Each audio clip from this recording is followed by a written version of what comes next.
I mean, if we're gonna do retro Transformers reviews, it only makes sense that eventually we talk about G1 toys, right? From the 1984 Transformers toy line, this is G1 Huffer and G1 Brawn, two of the Minibots, and both of them come from the line known as the Mysterions, where we also got the Gears mold and the Wind Charger mold, basically all the Minibots that weren't Bumblebee or Cliffjumper. That's why everyone who wasn't Bumblebee or Cliffjumper looks so weird compared to a lot of the Diaclone guys, but they are also pretty interesting. As you can see here, Huffer is just a very tiny little semi-truck. As for Brawn, he's a bit of a souped-up Jeep. So, two characters that now have many figures to their names, actually just had two really good figures in Generations within the past few years. Why don't we take a look at what their original toys were like? Looking at Huffer first, you can see it's mostly just an orange truck, very tiny. You have four wheels. It does not roll all that well, but you all can also see that the smokestacks do not like to stay up as much. G1 figures, man, they were not meant to last. Brawn's looking a lot better, but to be fair, this is a reissue Brawn. So, you look around and there's a lot more color, a little bit more sculpted detail. It looks more like, a Jeep. I really prefer Brawn's vehicle mode to Huffer's. Just bring them back in here, you can see. Huffer's is just always a bit too squat, a bit too odd looking. Whereas Brawn, that's just a nice looking Jeep, dude. You even have like the little place here for the tow line. As with most retro reviews, we actually are going to go over the transformation just because, hey, it's always nice to have video documentation of how these toys work. So for Huffer, you're going to pull the legs down. You're going to pull this cab piece over. We're actually going to flip it around to the back where you can see the back is now the front. And then you pull out the shoulders and shove them around. Boom, that gives you your Huffer. What a weird looking guy. But it's nowhere near as weird as Brawn. So, we're going to pull these legs out. Despite this being a reissue, the Brawn is just incredibly stiff. Like, I'm honestly worried that I'm going to break him one day.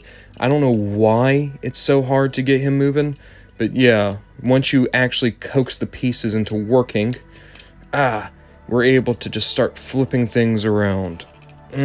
Come on. Come on. There we go. There we go.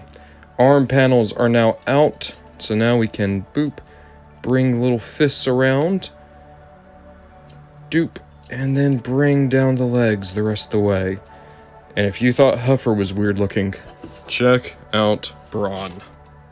Probably a good time to mention, the G1 cartoon took massive liberty with the toy designs. Case in point, Brawn and Huffer don't look like this in the cartoon. Just about the only things that the cartoon designs have are Brawn has a yellow chest, and Huffer has an orange thing over his head.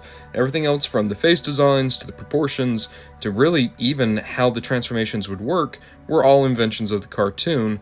But that doesn't mean that these are bad designs, they're just different. Looking at Huffer first, you can see the sticker design is starting to wear out, but I really like his little face on the inside there. He looks so angry. Like, he looks like he's about to go and just absolutely demolish some Decepticons. Only articulation you have are here in the shoulders, and yeah, it's very strange how his arms work. Like, they're very disjointed from the body. When they remolded him into pipes, they actually reversed it, so this would be the front side, and it made his robot mode look so much better. I would love to pick up that pipes figure one day. As for Brawn, well, you still have some decent articulation. Because of transformation, you have back and forward at the legs, and you have back and forward at the hands, and you can also kind of customize this guy. I mean, you can put these armor plates wherever you want. You could put them here, kind of clean up the robot design a bit, kind of give him door wings. You could put them more towards the back, and now we really are just straight up giving him door wings. Or you can do like I did, put them up here near the head, and then you can kind of have a little bit more of an armored look. I don't know what the quote-unquote correct orientation is for those door wings. I kind of just keep them there because I think they look the best, but, choose your own adventure. These guys are always going to be oddballs in the original Transformers line. They weren't made by Takara, they were from a completely different country, if I remember correctly, and even compared to the other Minibots, Wind Charger and Gears looked more natural next to Bumblebee and Cliffjumper. Huffer and Brawn have always just been kind of the odd men out, but I think that makes these toys a little bit more special.